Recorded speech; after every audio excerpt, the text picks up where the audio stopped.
guys. Hindi ko na po pinakita kung paano ko ginawa ito. Prinito ko lang naman itong itlog. Yan.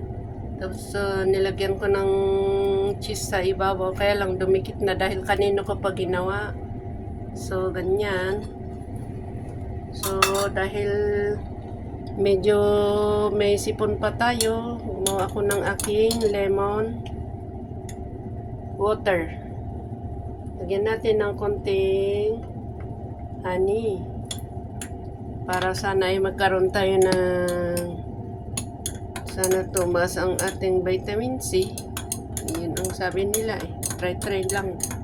Wala akong ibang mailagay sa aking ano eh. So, ayan. Ito na lang. Ganyan na lang. At kain na po tayo. Masyadong malaki pag ano, mas maganda yung unti-unting kainin. Let's eat. Tapos na po ako nag-pray. So, kain na po tayo. Yan, ganyan lang siya. Ito po yung aking lemon water na may konting honey. Tikman nga natin. Lemon pa rin naman. Medyo maasim.